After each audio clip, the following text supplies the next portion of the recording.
Në anën tjetër të botës, presidenti amerikan Donald Trump u përshëndetet si paqebërës për rolin e tij si ndërmjetësues në marrëveshjen e arritur mes Izraelit dhe Hamasit. Në këtë video, sekretari amerikan i shtetit i zgjat një shënim presidentit Donald Trump me anë të cilit e njofton se janë shumë pranë arritjes së një marrëveshje. Dhe një fotografie i Associated Press arriti që të shkrepte disa foto, në të cilat mund të lexohet se çfarë i ka shkruar Rubio presidentit. Na duhet të aprovosh një postim për Truth Social, pak më vonë që t'jesh i pari që ta njoftosh marrëveshjen. Në shënimin e tij, Rubio po ashtu kishte nënvizuar frazën very soon, pra për treguar që shumë shpejt marrëveshja po arrijej.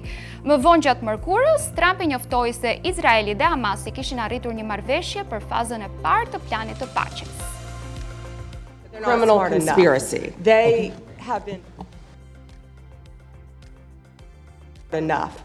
They have been covered by these liberal cities for so many years. And that's why we're all working with Treasury, with all these different departments, to find the criminal conspiracy.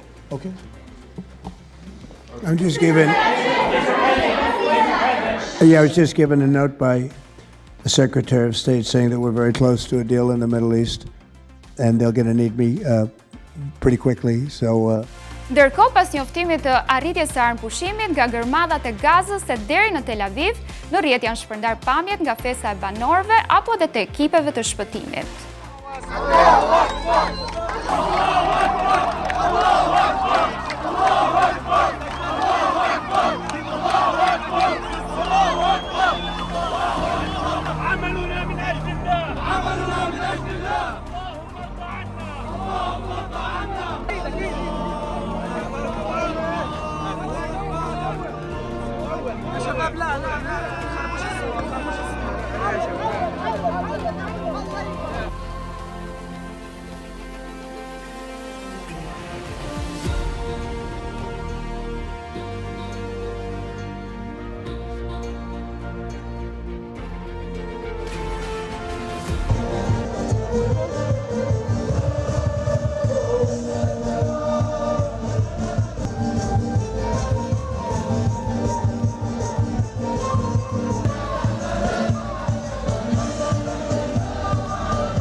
Që nga marrja e mandatit të dytë në krye të Shtëpisë së Bardhë, Trump e ka marrë seriozisht rolin e tij si paqebërës.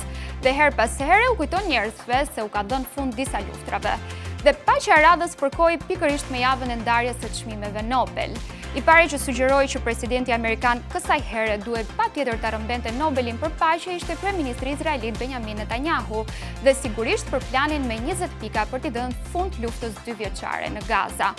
Me një mendje duket se janë me Netanyahun edhe vetë qytetarët në Izrael, si ky fermer për shembull që në një nga tokat e tij ka shkruar Nobel për Trump.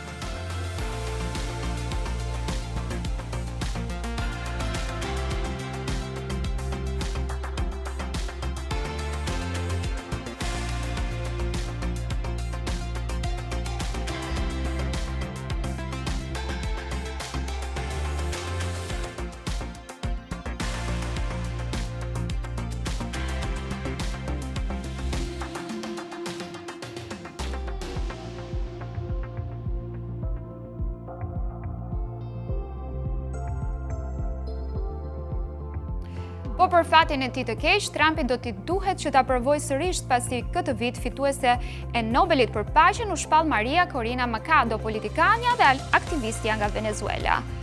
Machado u shpërblye për përpjekjet e saj në mbrojtje të drejtave demokratike të popullit Venezuelas dhe për luftën e saj të vazhdueshme drejt një tranzicioni paqësor nga diktatura në demokraci. Ndërkohë, familjarët të pengjeve kanë shpërndar një video në të cilën shfaqen duke folur me presidentin, teksa ky i fundit i siguron se të hënën njerëzit e tyre të dashur do t'i kenë në shtëpi. Thank you. This is amazing. Mr. President, we believe in you. We know you've done so much for us over the past, since you became a president, and even before that. And we trust you fulfill the mission until every hostage, every 48 of the hostages are home. Thank you so much. Blessed be the peacemakers. God bless you, Mr. President. God bless America. Thank you very much. You just take care of yourselves. The hostages will come back. They're all coming back on Monday. All